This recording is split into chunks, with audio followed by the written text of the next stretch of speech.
AD 1095년 11월 차가운 날 교황 우르반 2세는 프랑스 클레르몽의 들판에 서서 수천 명의 군중에게 연설을 했습니다. 자, 언제요? 1095년 11월. 겨울이 다가온 그날 이 프랑스의 한 들판에서 교황이 큰 군중에게 연설을 한 거예요. 자, 힘찬 목소리로 그는 예루살렘을 되찾기 위해 성지로 나아가자고 외쳤습니다. 자, 당시 중동의 예루살렘을 장악한 무슬림 세력인 이 투르크 민족에게서 성지를 회복해야 한다고 고래고래 소리를 지르며 연설을 하고 있었던 것이죠. 자, 교황은 성지에서 기독교인들이 겪은 잔혹한 고통을 묘사하면서 이제는 기독교인들이 행동해야 할 때이다라고 역설을 했습니다. 자, 누가 이 불의를 바로잡고 성지를 되찾아야 하는가? 교황은 기독교 기사도의 정신과 용맹함으로 이름난 이 프랑스 군대가 이 일을 완수해야 한다라고 외쳤습니다. 자, 그는 약 200년 전 유럽의 이교도 왕국들을 정복하고 기독교를 전파한 위대한 프랭크 왕이자 신성 로마 황제였던 샤를마누 대제를 상기시키면서 청중들이 사를마누 대제의 전통을 이어받을 것을 촉구했어요.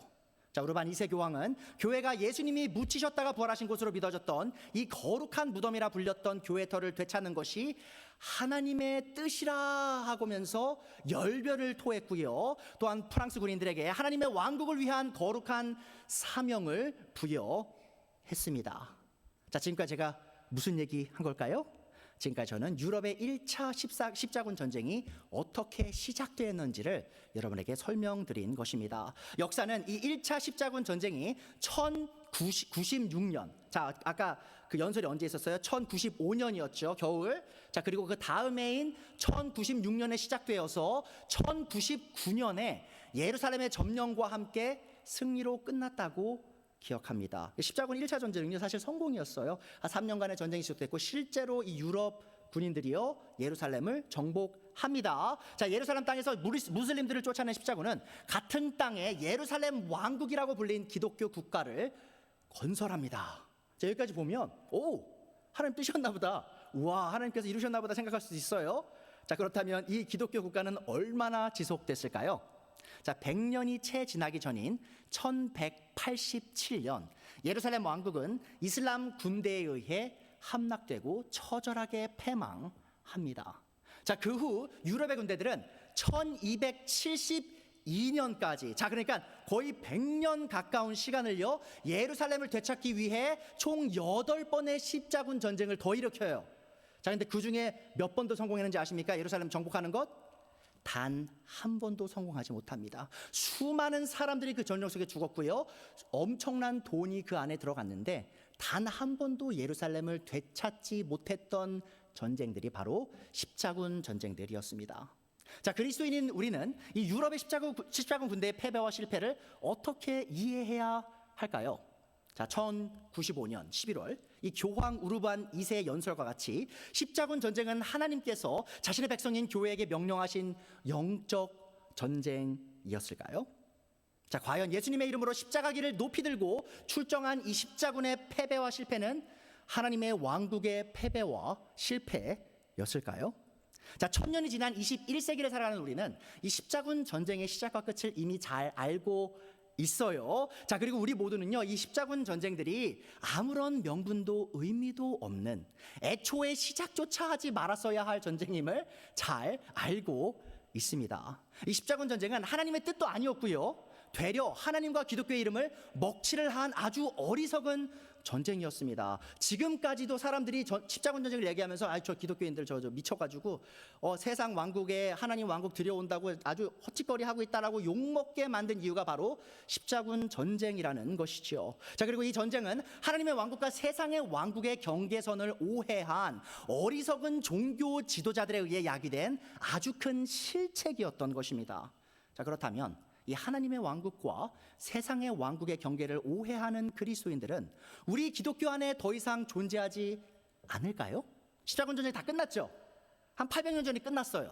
자, 그럼 우리의 십자군 전쟁은 이미 다 더 이상 없는 것인가? 자, 너무나 안타깝게도요 적지 않은 그리스도인들이 여전히 하나님의 왕국과 세상의 왕국의 경계선을 정확히 구분하지 못한 채 살아가고 있습니다. 자, 그러하기에 적지 않은 그리스도인들이요, 마치 자신이 속한 세상 나라가 잘됨이 하나님의 왕국이 잘 되는 것이라 착각을 하며 살아가고 있습니다. 자, 그들은 이 세상에 잠깐 지속되는 것들을 위해 자신의 삶 전체를 다 바치고 있어요. 자, 이러한 부류의 그리스도인들은 자신이 지지하는 정당이 수권을 잡으면 하나님의 왕국이 승리한 것처럼 기뻐합니다. 자, 또한 이들은 자신이 지지하는 정당이 수권을 잃으면 마치 하나님의 왕국이 패배한 것인 양 슬퍼하면서 절규하죠. 자, 이들은 십자군의 어리석음을 답습하여 하나님의 이름과 십자가기를 높게 들고 자신의 나라의 정치 체계를 수호하고 특정 법률을 통과시키고 또 특정 법률의 통과를 막는 일이 교회의 과업인 것처럼 말하고 행동합니다. 자, 한마디로요, 이들은 마치 하나님의 왕국이 세상의 왕국에 속한 것인 양 착각하고 있는 것이죠. 자, 그렇다면 예수님께서는 오늘날 우리의 하나님의 왕국과 이 세상의 왕국을 동일시하는 이 그리스도인들을 어떻게 생각하실까요? 자, 많은 분들이 너무 확신에 차 있어요. 우리는 하나님의 왕국을 위해 일을 하고 있다, 하나님의 이름을 위해 일을 하고 있다, 너무 확신에 차 있는데 과연 예수님께서는 그들을 어떻게 생각하실까요? 자, 오늘의 본문에서 예수님께서는 자신이 왕으로서 통치하는 이 하나님의 왕국이 이 세상의 왕국과는 아무런 상관이 없음을 정확하게 보여주십니다. 자, 요한복음 18장 33절 보세요. 빌라도가 다시 관저 안으로 들어가 예수님을 불러내어 물었다. 자, 예수님이 십자가에 못 박히기 직전에 지금 아주 불의한 재판이 진행되고 있는 것이었죠. 자, 묻죠. 당신이 유대 사람들의 왕이요? 예수님께서 대답하십니다. 당신이 하는 그 말은 당신의 생각에서 나온 말이요, 그렇지 않으면 나에 관하여 다른 사람들이 말하여 준 것이요. 빌라도가 말하였다. 내가 유대 사람이란 말이요, 당신의 동족과 대제사장들이 당신을 나에게 넘겨주었소. 당신은 무슨 일을 하셨소? 예수님께서 대답하셨다. 내 왕국은, 자, 여러분 성경에서 나라라고 나오는 부분 다 왕국이라고 고쳐 읽으셔야 됩니다. 내 왕국은 이 세상에 속한 것이 아니요, 나의 왕국이 세상에 속한 것이라면 나의 부하들이 싸워서 나를 유대 사람들의 손에 넘어가지 않게 하였을 것이요. 자, 무슨 말이에요? 예수님의 왕국은, 예수님 왕 맞아요? 왕국 있으세요? 자, 근데 왕국이 세상에 속하지 않았고, 만약에 그것이 세상에 속했다면 내 종들 누구예요? 천사들이죠. 천사들이 와서 너희들 다 이미 휩쓸었을 것이다. 자, 근데 그렇게 하지 않았느냐? 내 왕국은 이 세상에 속한 것이 아니다라고 말씀하신 거예요. 그러나 사실로 내 왕국은 이 세상에 속한 것이 아니요 라고 예수님께서 말씀하셨습니다. 자, 그래서 오늘 말씀의 대지예요. 교회는 하나님의 왕국에 속한 백성으로서 왕이신 예수님의 뜻을 이 땅에서 이루며 살아가야 합니다. 자, 오늘의 본문을 통해서요, 우리가 확신할 수 있는 한 가지 진리는 무엇입니까? 첫 번째 것입니다. 예수님은 왕이시며 예수님의 왕국은 이 세상 왕국에 속하지 않았다라는 거예요.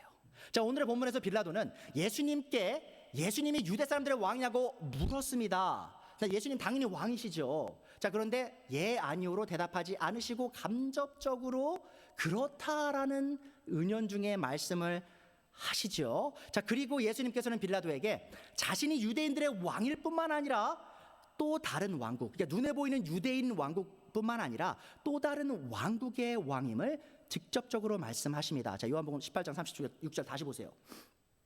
내 왕국은 이 세상에 속한 것이 아니요. 자, 만약 예수님의 왕국이 이 세상에 속했다면 어떤 일이 일어났을 거예요? 천사들이 와서 지금 예수님의 부의례한 재판하고 있는 사람들, 예수님을 십자가에 못 박으라고 부르는 군중들, 그 모든 사람들을 다 그 자리에서 죽였을 거라는 것이죠. 자, 근데 그렇게 하지 않았죠. 자, 무슨 말이에요? 예수님의 그 죽으심이 예수님의 왕국에 어떠한 흠도 낼 수 없는 일이다 라는 의미로 간접적으로 말씀하시는 겁니다. 자, 그러나 사실로 예수님 말씀하십니다. 진실로 내 왕국은 이 세상에 속한 것이 아니요. 자, 예수님께서 왕으로 계시는 왕국은 그럼 어떤 왕국인가요? 자, 이 왕국은 바로 하나님의 왕국입니다. 자, 여러분은 예수님께서 공적으로 지상사역을 시작하시면서 가장 먼저 선포한 말씀이 무엇인지 아십니까? 자, 마가복음 1장 14절에 나와요. 요한이 잡힌 뒤에 예수님께서 갈릴리에 오셔서 하나님의 말씀에 하나님의 이 복음을 선포하셨습니다. 근데 복음의 그 취지, 복음의 핵심 내용이 뭐였어요? 때가 찼다. 하나님의 왕국이 가까이 왔다. 그러므로 회개하여라. 그리고 복음을 믿어라. 자, 복음, 이 왕국 복음을 선포하시는데요. 바로 이 하나님의 왕국이 이미 문 앞에, 코앞에 다가왔다라고 선포하신 거예요. 자, 마태복음 4장 12절 17절이죠. 예수님께서 요한이 잡혔다는 말씀 들으시고 또 갈리로 가서 말씀하십니다. 예수님이 선포하세요. 회개하여라. 하늘의 왕국. 자, 여기서 이 하늘나라, 잘 생각해 보세요, 여러분. 하늘나라, 이 세 번역입니다. 하늘나라. 자, 그리고 개역개정은요, 이걸 천국이라고 번역을 해요. 자, 근데 저는 이것을 어떻게 번역하냐? 하늘의 왕국이라고 번역합니다. 근데 하늘나라, 천국. 자, 이제 물어볼게요. 나중에 그게 뭔 의미를 여러분에게 다가오는지. 자, 그것이 아니라 사실은 우리가 제대로 된 번역은 뭐라고요? 하늘의 왕국이에요. 자, 마가복음 1장에서는 예수님께서 하느님의 왕국이 왔다고 하셨고요. 마태복음 4장에서는 처음에 말씀을 전하실 때 하늘의 왕국이 가까이 왔다고 선포하셨던 것입니다. 자, 예수님께서는 침례자 요한의 이 공적 사역의 끝남과 동시에 복음 곧 기쁜 소식을 선포하기 시작하셨습니다. 자, 그리고 이 기쁜 소식의 내용이 뭐예요? 바로 하나님의 왕국 혹은 하늘의 왕국이 이미 도래했다는 거예요. 코앞까지 왔다는 거예요. 문에서 열고 그 왕국이 이미 우리 땅으로 들어오고 있다라고 선포하신 것입니다. 자, 개역개정은 마태복음에서만 등장하는 하늘의 왕국을 천국이라고 번역했다고 했죠. 또 새 번역은 하늘 나라라고 번역했다고 했죠. 자, 문제가 있어요, 여러분. 여러분이 그리스도인으로서 천국, 하늘 나라라고 들으면 어떤 생각 드세요? 죽어서 가는 곳이라는 생각 들죠. 천국 하면, 그렇죠? 하늘 나라 하면 죽어서 가는 곳, 영어로 heaven이잖아요, heaven. 자, 그런데 여러분, 이 천국 혹은 하늘 나라고 번역된 이 하늘의 왕국은요, 천국 얘기가 아니에요. 우리가 죽고 가는 데만을 얘기한 데가 아니에요. 그것도 포함됩니다. 자, 근데 지금 예수님께서 말씀하시는 취지는요, 이 천국이 이 땅에 왔다는 거예요. 이 하늘 나라가 이 땅에 도래했다는 거예요. 하늘의 왕국이 예수님의 오심과 함께 이 땅에 왔다라고 선포하고 계시는 겁니다. 자, 무슨 말이냐? 이 하늘의 왕국은요, 이 하나님의 왕국은요, 죽어서 가는 곳이 아니고요, 이 땅에서 이 왕국 백성들이 살아가는 것이다 라고 예수님께서 말씀하신 것입니다. 자, 그렇다면 하늘의 왕국은 정확히 무엇을 의미하고 이 하나님의 왕국과 이 교회의 관계는 어떤 관계를 맺고 있는가? 자, 하나님의 왕국의 뜻을 정확히 이해하기 위해 우리는 시편 145편 13절을 살펴볼 필요가 있습니다. 잘 보세요. 이 시편 145편 13절 A 부분에 보면요, 이렇게 나옵니다. 주님의 왕국은 영원한 왕국이며 주님의 다스리심은 영원 무궁합니다. 자, 여러분, 이 히브리서에 나오는 이제 히브리 시편 기자들, 그러니까 히브리어를 사용한 이 시편 기자들이 종종 이 하나의 생각을 여러 번 다른 말로 표현하는 것을 여러분이 시편에서 많이 발견하게 되십니다. 그러니까 같은 주제인데요, 이 주제를 다양하게 표현하는 거예요. 두 번, 세 번. 근데 조금 다른 표현으로 하는 것이죠. 자, 이것은 마치 같은 진리를 다양한 방면을 보여주면서 이 진리는 이런 것이다를 설명하는 거예요. 그러니까 마치 여러분 다이아몬드가 있으면 다이아몬드 우리가 한 면만 보나요? 아니죠. 이렇게 돌려보잖아요. 다이아몬드. 그건 뭐예요? 빛이 반짝반짝 빛나면서 그것의 아름다움을 더 깊이 있게 이해할 수 있죠. 자, 마찬가지예요. 이 히브리 시편 기자들은요, 하나님의 진리를 설명할 때 한 가지 주제를 설명한 다음에 말한 다음에 그것을 다양한 방면으로 얘기를 합니다. 자, 요거를 영어로는요, 히브루 패럴리즘이라고 하고요, 한국말로 표현하면 히브리어 병렬법이에요. 자, 무슨 말이냐면 첫 번째 A 센텐스 프레이즈의 한마디를 하고요, 그 뒤에 B 센텐스를 얘기하는데 이게 다른 얘기를 하는 게 아니고요, 지금 처음에 얘기한 걸 부연 설명하는 것이란 것이죠. 자, 그러면 시편 145편 13절 첫 번째 부분에 처음에 뭐라고 말했어요? 하나님의 왕국은 영원한 왕국이며 라고 했죠. 자, 그게 바로 A입니다. A. 자, 근데 그 다음에 나오는 구절이 바로 A-예요. 그러니까 뭐냐면 A와 연관이 있는 거예요. A를 부연 설명하는 거예요. 자, 그런데 처음에 하나님의 왕국이라 불렸던 표현이 지금 어떻게 불리고 있어요? 하나님의 다스리심이라고 표현되고 있어요. 그렇죠? 하나님의 다스리심은 영원 무궁하다. 자, 근데 보시면 A와 A-를 비교해 보시면 영원한 나라, 영원 무궁하다. 같은 얘기죠. 자, 무슨 말이냐? 이 하나님의 왕국과 하나님의 다스리심이 같은 개념이란 뜻입니다. 자, 무슨 말이냐? 여러분이 성경을 읽으시다가 하나님의 왕국이란 표현을 보시면요, 혹은 하늘의 왕국이란 표현을 보시면요, 언제나 이렇게 생각하셔야 돼요. 하나님이 직접적으로 통치하시는 것, 하나님께서 직접적으로 다스리시는 영역에 대한 이야기구나라고 이해하시면 되는 것이에요. 자, 그래서 하나님의 왕국은요, 하나님의 통치를 의미합니다. 예수님께서 하나님의 왕국이 왔다라고 말씀하신 건 뭐냐면요, 바로 하나님의 직접적인 통치가 이제 곧 시작될 것이다. 누구를 향한 통치예요? 바로 자신의 백성, 예수님을 메시아로 받아들여 하나님의 왕국으로 들어올 자들을 통치함이, 하나님의 그 직접적 통치가 이제 곧 시작될 것이다 라고 선포하신 거란 것이죠. 자, 시편 기자는 시편 145편 13절에서 하나님의 왕국이 영원한 왕국임을 보여준과 동시에 이 하나님의 왕국이 곧 하나님의 다스리심이다 혹은 통치하심이다라는 의미를 정확히 보여주고 있습니다. 다시 말해 성경에서 하나님의 왕국이라는 표현은 눈에 보이는 왕국이나 물리적인 국가 혹은 특정 지리적 영역만을 국한하는 것이 아니라 그 이상을 의미하는 것이란 것이죠. 자, 물론 하나님의 왕국 또는 하나님의 통치는 역사 속에서 한 지역에서 국한된 적이 있습니다. 자, 언제죠? 여러분, 하나님의 왕국, 하나님의 통치가요, 모든 전 인류와 모든 피조물에게 직접적으로 느껴졌었던데 바로 에덴 동산이죠. 그렇죠? 하나님의 통치가 완벽했을 때, 모두가 다 하나님의 완전한 통치 아래 있을 때, 그것이 바로 에덴 동산입니다. 자, 그런데 에덴 동산에서 무슨 일이 있었어요?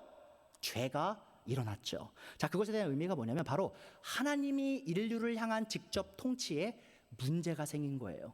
자, 사람들이 하나님의 그 통치에 반란군이 된 거예요. 반란을 일으킨 거예요. 자, 그래서 하나님께서 이 반란을 일으킨 인류를 다시 하나님의 통치 아래, 하나님의 왕국 안에 들어올 수 있게 하는 그 길을 열기 위해 누굴 선택하셨죠? 바로 아브라함을 선택하십니다. 자, 아브라함의 그 족속을 통해서 뭐가 나와요? 바로 이스라엘 왕국이 나오죠. 자, 그래서 우리는 다시 한번 이스라엘 왕국 속에서, 이스라엘이 그 세워진 그 이스라엘 땅 위에서 하나님의 직접적인 통치를 다시 한번 경험하게 됩니다. 자, 근데 문제가 있죠? 그럼 하나님의 왕국의 통치가 여전히 이스라엘 땅에서 이루어지고 있나요? 이스라엘 왕국을 통해 우리에게 주어지고 있나요? 아니죠. 이스라엘은 이제 없어요. 물론 우리가 알고 있는 이스라엘 나라가 있지만 그 나라는 더 이상 하나님의 왕국이 아닙니다. 하나님과 아무런 상관없는 민족이 되어버렸어요. 자, 물론 민족적으로 약속이 있습니다. 이스라엘 민족을 향한 약속은 있는데 그 국가는요, 하나님의 왕국이 아님이 명확해요. 자, 그러면 오늘 이 시간 하나님의 왕국, 하나님의 통치는 어떻게 이루어지고 있는가? 자, 하나님의 통치는요, 예수님의 초림과 함께 시작됐습니다. 이 땅에 예수님께서 오신 이유가 뭐냐면 바로 하나님의 통치, 하나님의 왕국을 이 땅에 실현시키시고자 오신 거예요. 자, 그런데 하나님의 왕국이, 하나님의 통치는요, 더 이상 물리적이고 지리적인 통치가 아닙니다. 자, 어떤 통치냐? 바로 영적 통치예요. 바로 하나님께서 예수님을 보내셔서 이 하나님의 왕국이 이제 더 이상 물리적으로 지리적으로 국한되는 것이 아니라 영적으로 모든 민족과 그 어디에서도 하나님의 통치를 느낄 수 있는 길을 예수님의 초림과 함께 여셨다는 것입니다. 예수님께서는 하나님의 왕국의 왕으로서 영적인 권위를 갖고 이 땅에 오신 거예요. 자, 그리고 그 영적인 세계, 하나님의 왕국을 바로 이 땅에 실현하신 것이란 겁니다. 다시 한번 쉽게 말씀드리면 이 예수님께서 하나님의 영적 권위, 그 통치를요 받아오셔서 왕으로서 이 땅에서 그 영적 통치가 일어날 수 있는 길을 여셨다, 그 왕국을 시작하셨다라고 이해하시면 되는 것입니다. 자, 그래서 마태복음 12장 28절에 나오죠. 그러나 내가 하나님의 영을 힘입어서 악한 영을 쫓아내면, 예수님이 하시는 말씀이에요. 하나님의 영이죠. 하나님의 영의 그 권능이 너희 눈앞에서 드러나면 그것이 곧 하나님의 왕국이 너희에게 온 것을 의미한다라는 거예요. 자, 무슨 말이냐? 예수님의 그 영적 권위가 곧 이 하나님의 영적인 하나님의 왕국이 예수님을 통해 이 땅에 실현되게 되었다라는 의미로 말씀하신 거예요. 하나님의 영, 곧 성령님의 권능으로 영적인 세계를 통치하러 오신 분이 곧 메시아 예수님이셨고, 예수님의 초림은 곧 하나님의 왕국이 영적으로 이 땅에 실현되었음을 의미합니다. 자, 그러므로 예수님을 통해 이미 이 땅에 임한 이 하나님의 왕국은 십자군이 했던 것처럼 무기로 쟁취될 수 없는 왕국이고요, 또한 현대 그리스도인들이 하는 것처럼 정치적인 운동으로 실현될 수도 없는 왕국입니다. 자, 왜요? 영적인 왕국이에요. 육적으로 눈으로 볼 수 있는 어떤 정치 체계가 아니에요. 어떤 물리적인 그 경제 체제가 아니에요. 영적인 체계라는 것이죠. 자, 신약시대에 영적으로 실현된 하나님의 왕국은 손으로 만질 수도 눈으로 볼 수도 없는 하나님의 영적인 통치를 의미하는 것입니다. 자, 그래서 누가복음 17장 20절에 예수님께서 또 말씀하셨는데, 자, 바리새파 사람들이 하나님의 왕국이 언제 오느냐고 물으니 예수님께서 이렇게 대답하십니다. 하나님의 왕국은 눈으로 볼 수 있는 모습으로 오지 않는다. 또 보아라 여기에 있다 또는 저기에 있다 하고 말할 수도 없다. 자, 뭐예요? 눈으로 볼 수 있는 왕국이 아니에요. 예수님의 왕국은 보아라, 하나님의 왕국은 이미 너희 가운데에 있다. 자, 무슨 말일까요? 하나님의 왕국은 눈으로 볼 수 없는데 하나님의 왕국은 이미 너희 속에 있어. 자, 무슨 말이에요? 지금 예수님께서 이 하나님의 왕국을 통치하는 왕이시란 말이에요. 그럼 왕이 왔으면 뭐가 온 거예요? 그 왕국도 온 거예요. 자, 예수님의 왕이시란 말은 뭔 뜻이에요?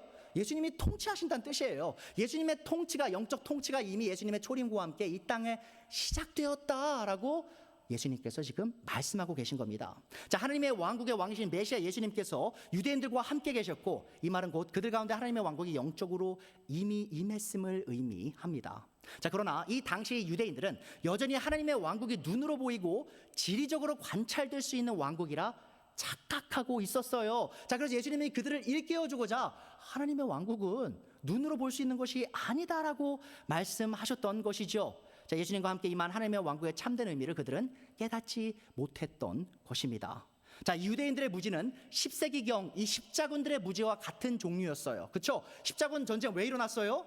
하나님의 왕국을 팽창시키자고 일어난 거예요. 그래서 뭐 한 거예요? 물리적으로 예루살렘 땅을 성취한 거예요. 함락한 거예요. 자, 근데 그게 하나님의 왕국을 이룬 거예요? 아니죠. 하나님의 왕국은 지금 싸워서 이길 수 있는 게 아니에요. 자, 근데 십자군 전쟁은 그런 오해 속에서 일어나게 되었음을 기억해야 됩니다. 더 나아가 오늘날 이 정치 수단을 통해 자신의 나라를 하나님의 왕국이 실현되는 장소로 만들려고 하는 이 수많은 그리스도인들도 같은 무지 속에 있는 겁니다. 여러분, 저는요, 이 나라가, 대한민국이, 미국이 정말 민주주의를 계속 지속했으면 좋겠습니다. 이 땅에 종교적 자유가 계속 지속됐으면 좋겠어요. 자, 근데 그 말이 우리가 민주주의를 이 땅에 계속 붙잡고 있는 게 하나님의 왕국을 싫어한다는 말이 아니에요. 왜냐하면 하나님의 왕국의 그 개념 자체가 우리의 정치 체계랑은 아무런 상관이 없는 거예요. 영적인 하나님의 통치를 얘기하는 것인데, 많은 그리스도인들이 내가 눈으로 보이는 누가 대통령이 되냐, 누가 어떤 정당이 수권 정당이 되냐, 어떤 법이 통과가 되고 어떤 법이 통과되지 않냐를 통해서 하나님의 왕국이 이기고 있다, 지고 있다고 착각하고 있잖아요. 자, 그것은 지금 하나님의 왕국의 개념을 전혀 이해하지 못한 채 세상을 살아가고 있는 것입니다. 자, 다만 여기서 우리 모두 주의해야 될 아주 중요한 사실 하나가 있어요.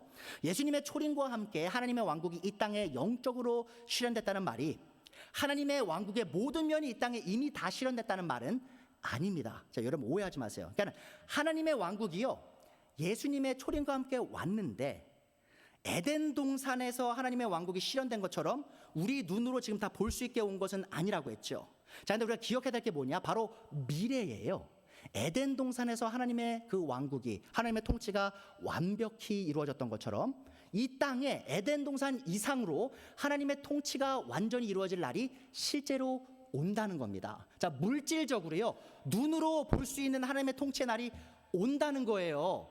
자, 그게 아직 안 왔어요. 자, 무슨 말이냐? 하나님의 왕국이 예수님과 함께 이 땅에 왔는데 영적으로 온 거예요. 자, 그런데 미래에 그 왕국이 물리적으로 올 날이 온다는 것이죠. 자, 그 날이 언제예요? 바로 예수님의 재림의 날입니다. 여러분 잘 생각해 보세요. 하나님의 왕국이란 개념에 예수님이 얼마나 중요하신가? 이 하나님의 왕국의 영적 재림 있죠. 하나님의 영적으로 이 땅에 온 게 누구를 통해서 왔어요? 예수님의 초림을 통해 왔죠. 자, 그리고 하나님의 왕국의 물리적 이 실현, 그것이 누구와 함께 오는 거예요? 다시 예수님의 다시 오심, 예수님의 재림을 통해 온다는 것이죠. 자, 그만큼 예수님이 하나님의 왕국의 왕이심을 성경은 분명히 보여주고 있습니다. 자, 정리하자면요, 하나님의 왕국을 다스리시는 왕이신 예수님의 초림으로 하나님의 왕국은 영적으로 이 땅에 이미 실현되었습니다. 자, 그리고 미래에 있을 예수님의 재림은 이렇게 영적으로 임한 하나님의 왕국이 눈에 보이는 물리적, 지정학적 실체로 나타나는 날이 될 것이란 거예요. 자, 그리고 물리적으로 하나님의 왕국을 이 땅에 실현하는 자는 오직 예수님 한 분뿐이십니다. 어떤 정부도 어떤 그리스도인도 그 일을 행할 수가 없어요. 오직 예수님께서만 그 일을 행하실 수 있습니다. 자, 그렇다면 이 신약 시대에 예수님의 재림을 기다리며 예수님을 왕으로 모셔 하나님의 영적인 통치 아래 살아가는 사람들은 누구일까? 자, 누구죠? 바로 하나님의 왕국 안에 영적으로 들어와서 하나님의 직접적 통치를 받고 있는 사람들 누구예요? 바로 우리들입니다, 여러분. 교회예요.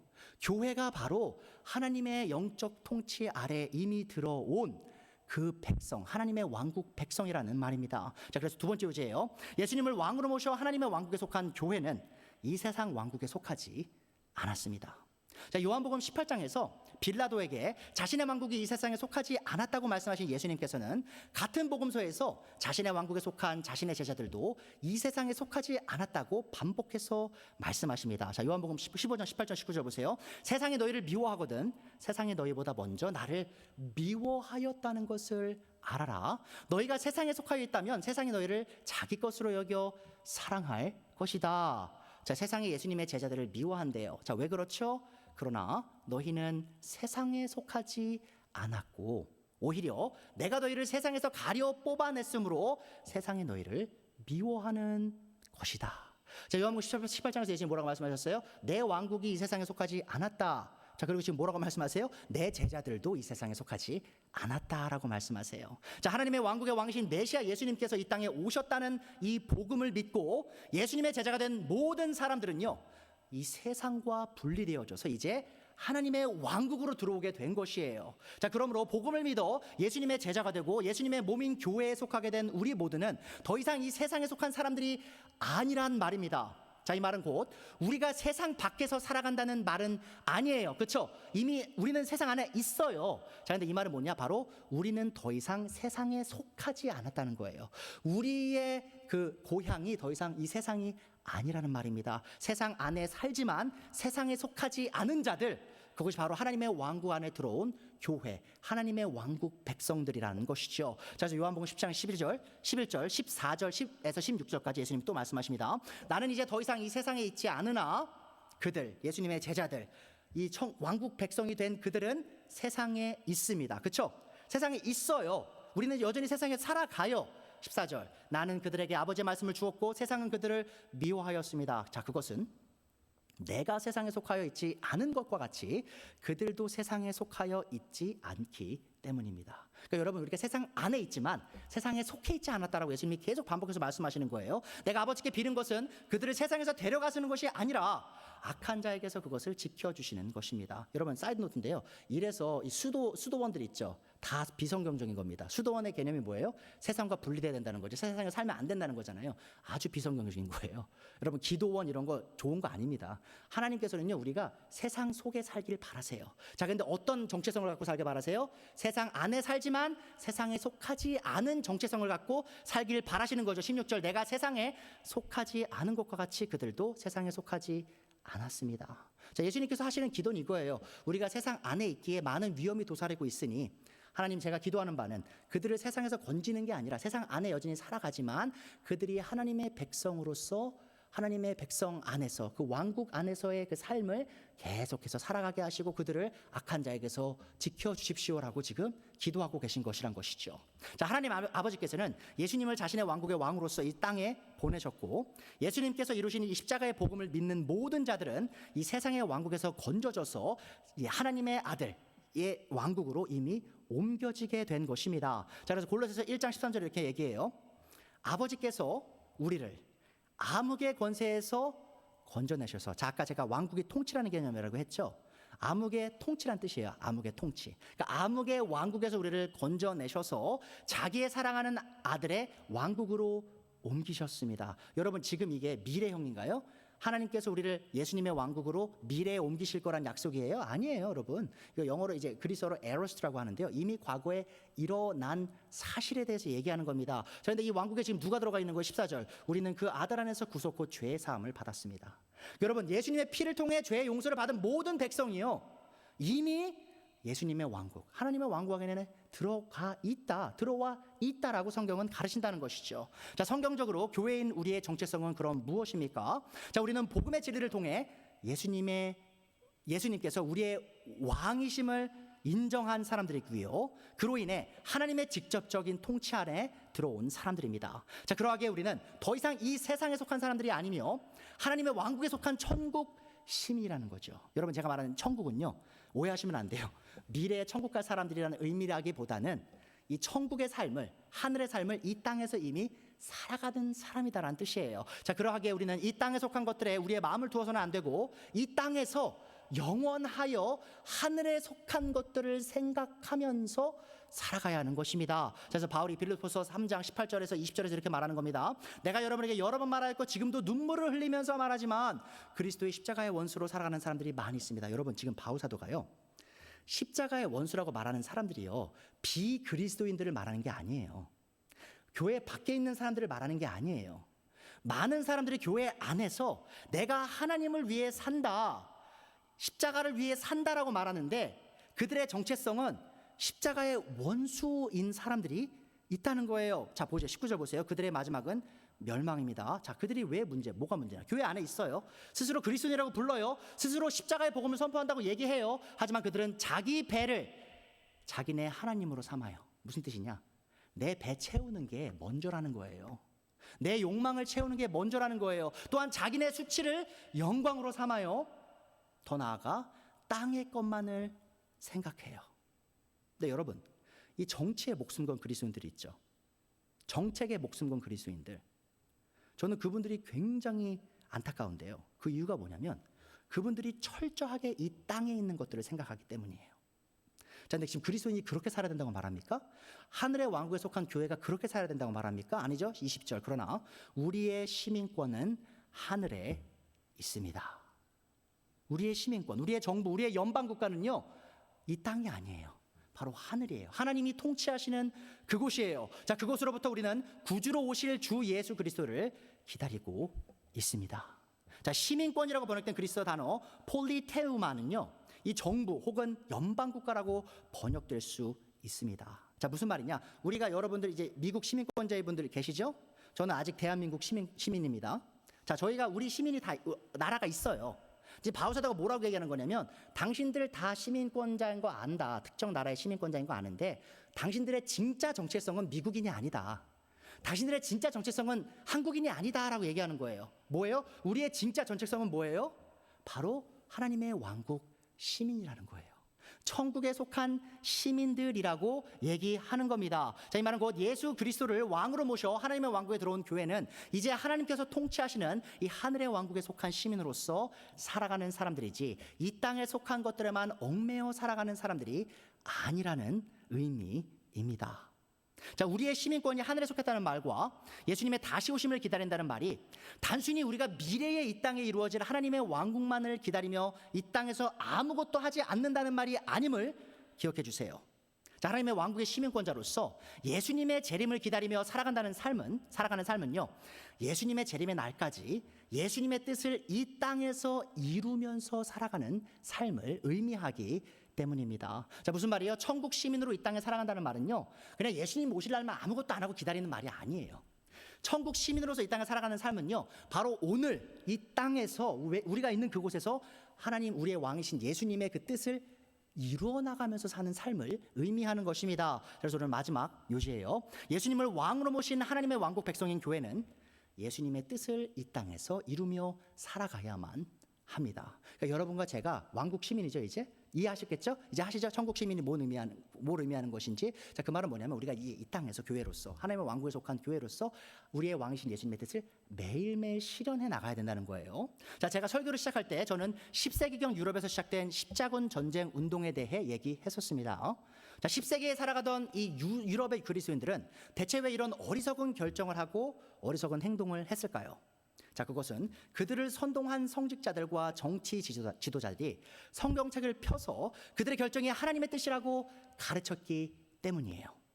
자, 그들은 하나님의 왕국을 이 땅에 실현하기 위해 거룩한 도시인 예루살렘이 이기도인 무슬림의 손에 지배돼선 안 된다라는 결론을 내렸습니다. 자, 그리고 우리는 이 10세기가 흐른 오늘 이 유럽의 그리스도인들이 영적으로 이 땅에 실현돼야 할 하나님의 왕국을 완전히 오해했음을 정확히 알 수 있다는 것이죠. 자, 그들은 하나님의 왕국이 이 땅의 왕국에 속한 것이라 완전 착각하고 있었던 것입니다.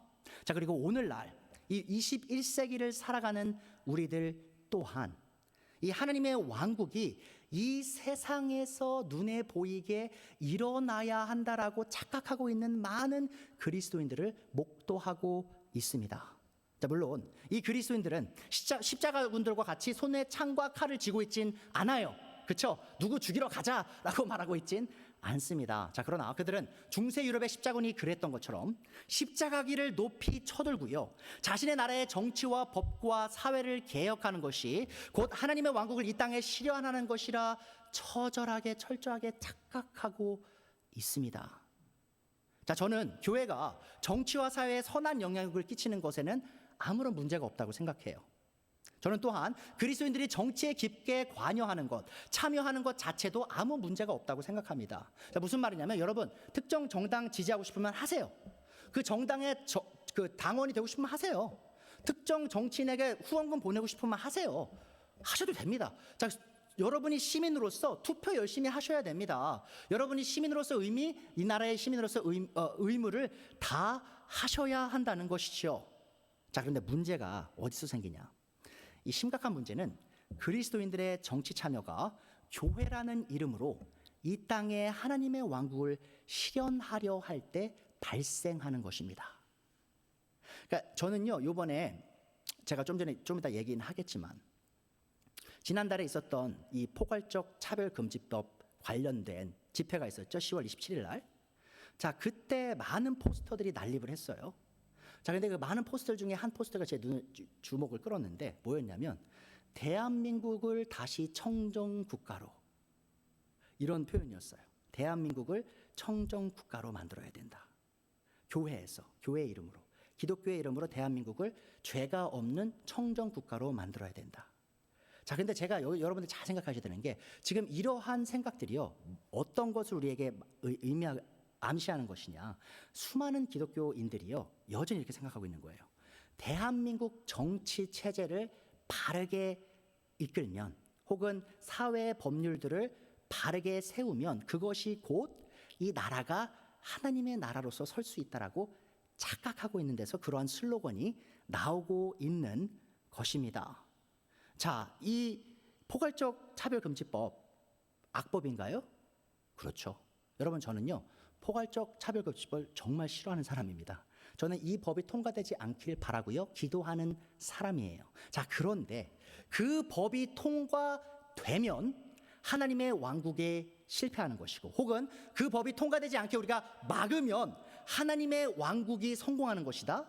자, 그거는요, 완전 성경을 눈꽃만큼도 이해하지 못한 사람들이 생각하는 사고예요. 자, 지난달에 있던 이 집회는 단순히 포괄적 차별금지법의 위험성을 알리는 정도의 작은 집회가 아니었습니다. 자, 이 집회는 기독교의 이름으로, 그리스도 예수님의 교회라는 이름으로 대한민국 모든 교회들이 반드시 참여해야 할 모임이라고 광고되어졌어요. 자, 이 집회를 주최했던 사람들은 마치 이 집회가 하나님의 뜻이며 하나님의 왕국을 대한민국에 실현하는 일인 것처럼 광고를 했습니다.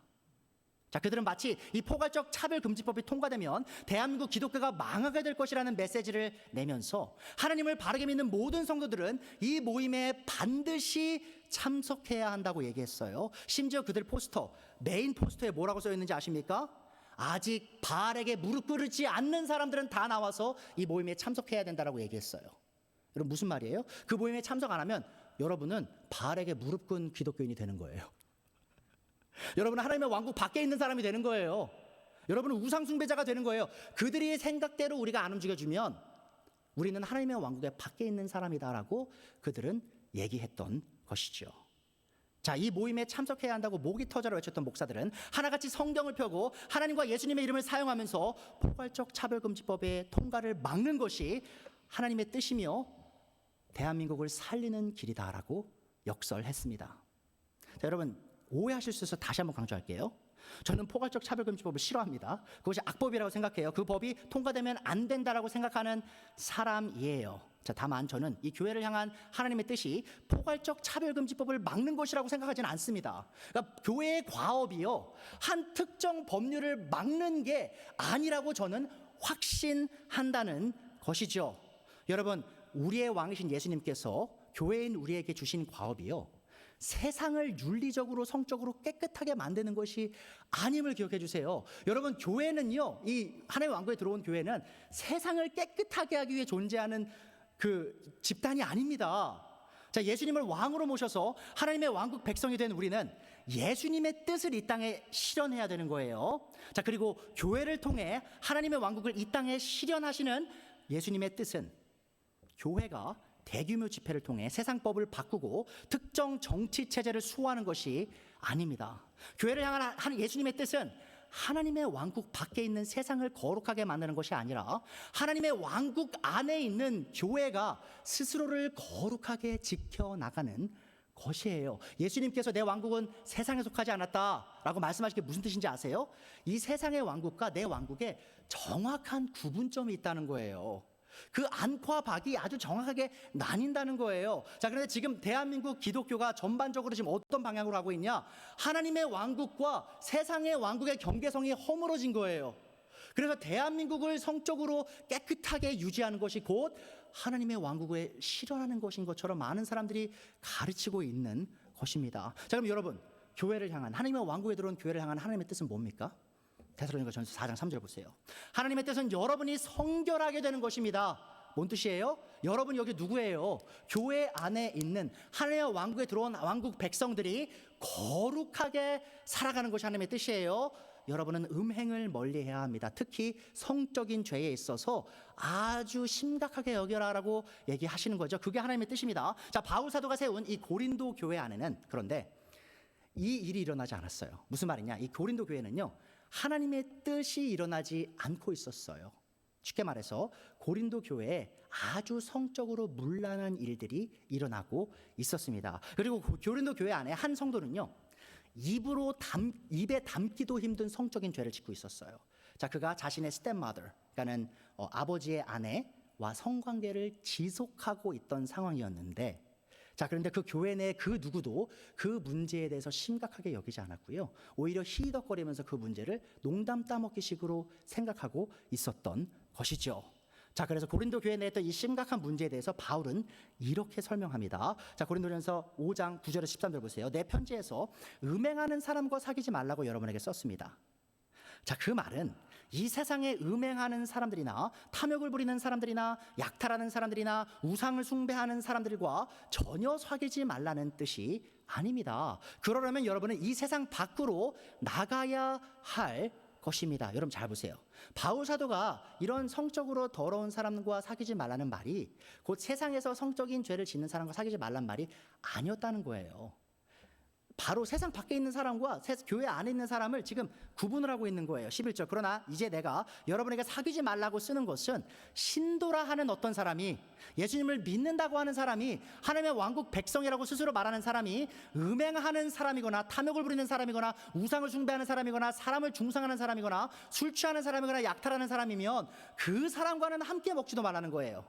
무슨 말이냐면 교회 안에 있으면서 신자들이, 하나님의 왕국에 속한 백성이 하지 말아야 될 이런 일들을 하는 사람이 있으면 그들을 신자로서도 여기지 마라, 그들과 교제도 하지 마라라고 얘기한 거예요. 자, 그러면 12절 보세요. 굉장히 중요합니다, 여러분. 밖에 있는 사람들, 뭐죠? 지금 세상 밖에서 죄 짓는 사람들이에요.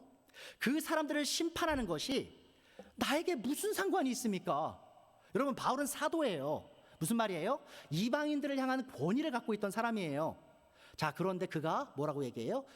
교회 밖에서 죄 짓는 사람이랑 나는 아무런 상관이 없다, 이렇게 말하고 있는 거예요. 여러분이 심판해야 할 사람은 안에 있는 사람들이 아닙니까? 무슨 말이에요? 교회 안에 있는 사람들에 대한 염려를 해야지 왜 교회 밖에 있는 사람들에서 염려를 하고 있냐라고 얘기하는 거예요. 13절. 밖에 있는 사람들은 하나님께서 심판하실 것입니다. 여러분 잘 보세요. 지금 우리가 한국 교회가요, 하나님이 하셔야 될 것을 하려고 하고 있는 거예요. 세상의 법률을 기독교인들이 조정해가지고 우리 입맛에 맞춰서 그것이 하나님의 왕국을 이루는 것이다?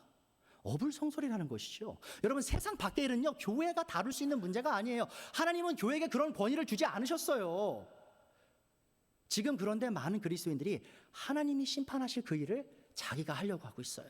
자, 여러분은 그 악한 사람을 여러분 가운데서 내쫓으십시오. 그 죄 지은 형제 있죠? 젊은 형제. 그 형제를 교회 밖으로 내쫓는 것이 지금 당신들이 해야 될 하나님의 뜻입니다라고 얘기한 것이죠. 여러분, 바울이 살았던 로마 시대는 우리 시대만큼이나 성적으로 문란한 시대였습니다. 특히 이 항구 도시로서 경제적 부를 누렸던 고린도 교회는 성적으로 아주 타락했던 도시였어요. 이 도시에는 우상 숭배를 하면서 여사제와 성관계를 공적으로 맺을 수 있는 성전이 존재했고요. 많은 사람들이 아무렇지 않게 매춘부와 율락행위를 했던 도시입니다. 근데 잘 생각해 보세요, 여러분. 그 고린도라는 도시 안에요, 그런 성적인 아주 죄들이 문란했어요. 우상 숭배가 문란했어요. 자, 그런데 바울 사도가 고린도 전서를 쓰면서 여러분, 이 세상이 지금 성적으로 너무 문란하니 여러분 밖에 나가서 그 사람들을 멈추고 그 사람들을 거룩하게 만들고 그 사람들 법률 바꿔서 그 사람들 다 나쁜 자만 감옥하게 만드십시오라고 지금 말하고 있어요? 아니죠. 바울은 그 사람들의 생각도 안 했어요. 내가 그 사람들과 무슨 상관입니까? 라고 얘기하면서 뭐라고 얘기해요? 당신들이 교회 안에 일어나고 있는 이 죄를 철저하게 다뤄야지 교회 밖에 있는 죄를 우리가 뭐라고 다룹니까? 라고 얘기하는 거예요. 불신자들이 어떤 삶을 살든 나랑 뭔 상관입니까? 라고 바울 사도가 얘기하는 거예요. 자, 그런데 그리스도인이라고 불리는 당신들, 하나님의 왕국에 들어왔다고 말하는 당신들이 이런 성적인 죄를 지으면서 그런 성적인 죄를 보면서 아무렇지 않게 생각하고 그래서 히덕거리고 있다?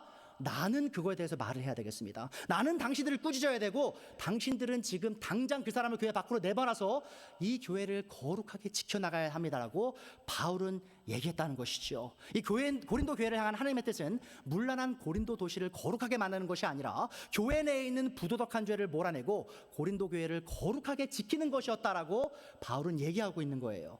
저는요, 이 고린도전서 5장에 나온 이 원리로 인해 우리가 10월 27일 날 가졌던 이 집회가 하나님의 뜻이 아니었다고 확신합니다.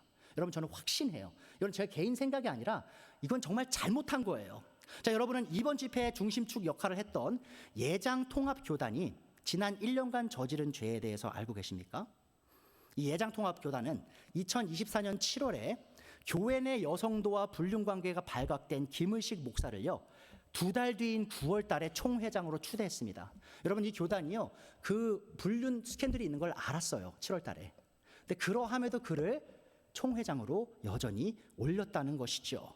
자, 그리고 총회장이 되고 난 후에 김의식 목사의 성적인 죄가 만천하에 드러나고 난 후에도요, 예장통합교단은 김의식 목사에 대한 어떠한 징계도 하지 않았습니다. 그리고요, 10월 27일 그 집회에 다 모든 이 예장통합교단에 속한 교회가 다 참석해야 된다고 그 총회가 열렸거든요. 그런 얘기가 막 나왔어요. 근데 그 총회가 시작될 때요, 누가 의사봉을 들고 그 예장통합교단 총회를 시작했는지 아십니까? 김의식 목사가 여전히 불륜이 밝혀지고 난 1년 2개월 후에 여전히 총회장의 권위를 갖고 그 교단 총회를 시작했어요. 자, 그 총회에서 주된 다뤘던 내용이 뭔지 아십니까? 우리가 10월 27일 날 그 집회에 참석해서 대한민국을 거룩하게 지켜야 된다는 거예요. 여러분, 저는 그걸 보면서 피눈물이 날 것 같았어요. 정말. 저는 그분들을 지금 욕하고 싶어서 얘기해 드리는 게 아니에요. 여러분, 하나님의 백성이라 불리는 사람들이, 그 목사들이 그곳에 모여서 자기 총회장 불륜을 저지른 사람이 있는데 그 사람은 징계도 하지 못하고 1년 동안 총회장을 시켜놓고 그 사람이 의사봉을 두드리고 시작된 총회에서 어디서 입을 열어서 세상을 거룩하게 만든다고 얘기를 해요.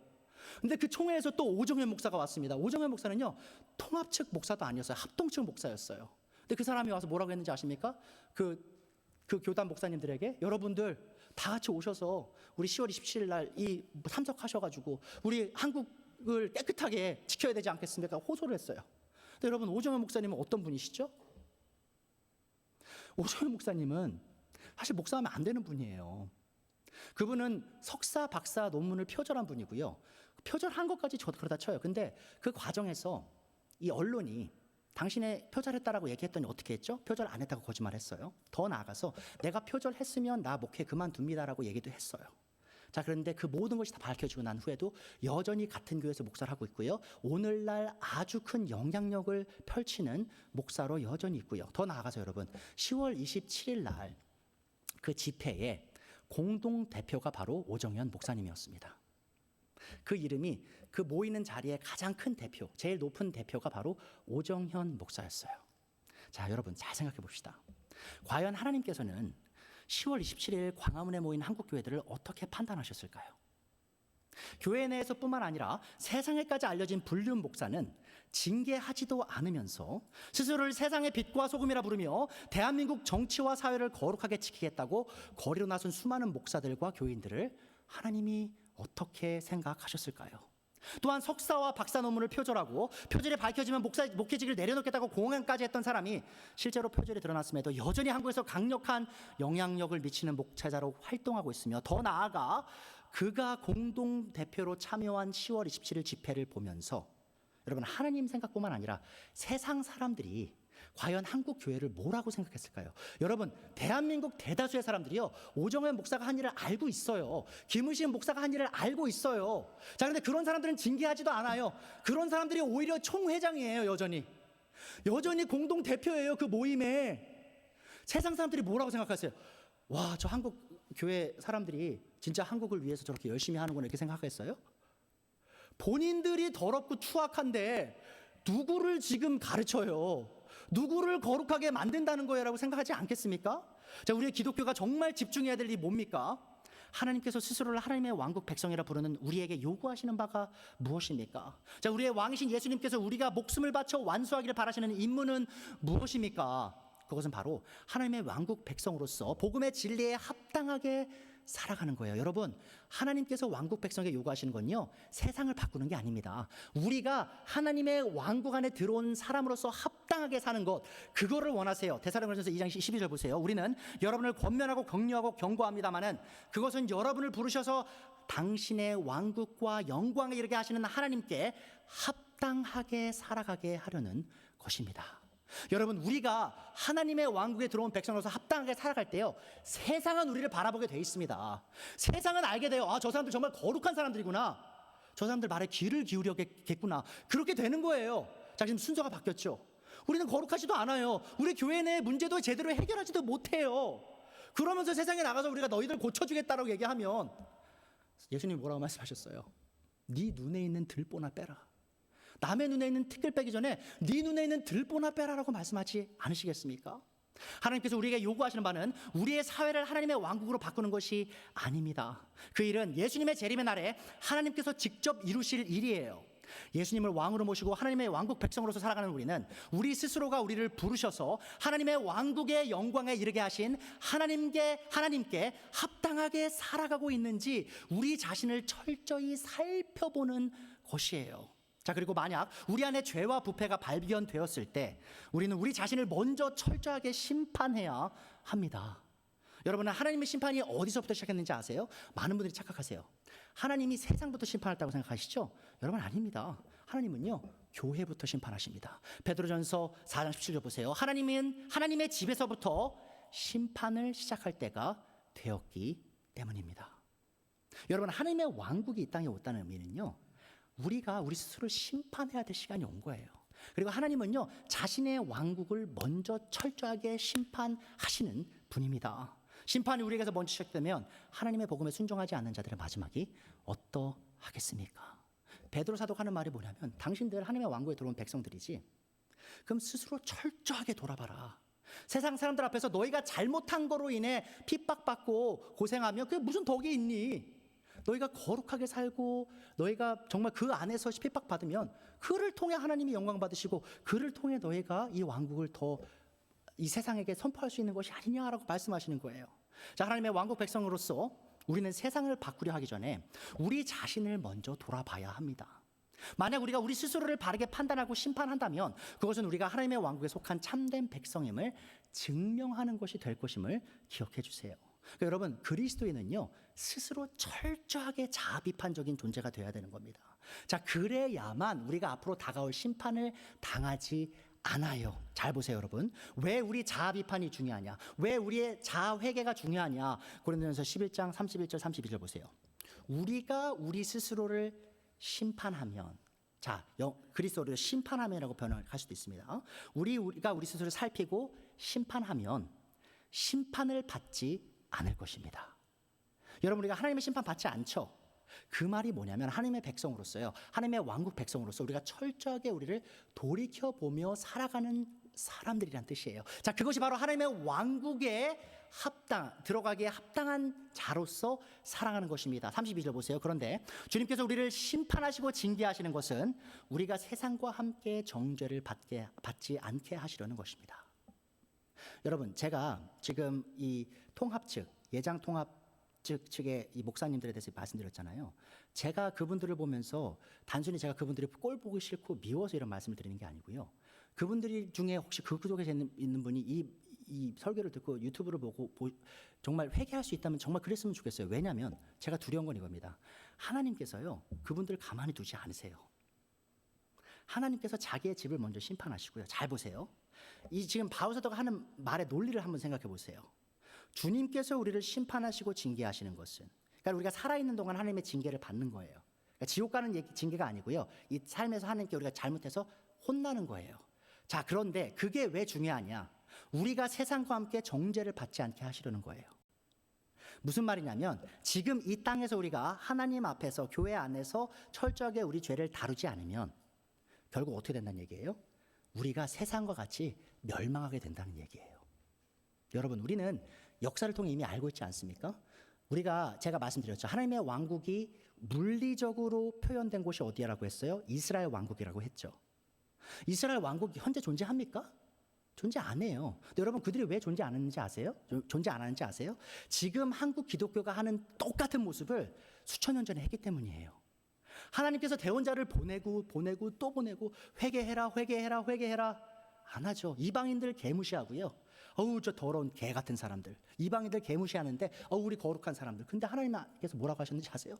너희 안에 독과 더러움과 썩은 게 악취가 진동을 한다. 내가 너희의 그 경배를 받을 수가 없다라고 하시면서 계속 회개해라 하는데 회개 끝까지 안 했죠. 자, 그래서 그 왕국이 사라진 거예요. 여러분, 이 교회라는 곳이 안전하지 않습니다. 여러분이 교회라는 테두리 안에 들어왔다는 게 안전하다는 말이 아니에요. 우리가 우리 스스로를 철저하게 판단하고 우리 스스로를 징계해 나가지 않으면 우리는 세상과 아무런 다를 바 없는 존재가 되고요. 결국 우리도 하나님의 심판 안에 들어가게 될 것입니다. 여러분, 제가 구원을 잃는다는 말이 아니에요. 다만 우리가 이 교회라는 테두리 안에 있는 게 안전하지 않다라는 사실을 여러분이 기억하셨으면 좋겠습니다. 그래서 오늘 말씀 되시죠? 교회는 하나님의 왕국에 속한 백성으로서 왕이신 예수님의 뜻을 이 땅에 이루려 살아가야 합니다. 여러분이 캐리사랑교회가 앞으로 이 시류에 흔들리지 않고요. 시류에 휩쓸리지 않고요. 하나님의 말씀이 가르치시는 거 있죠? 그것만을 붙들고 살아갔으면 저는 참 좋겠습니다. 기도하겠습니다.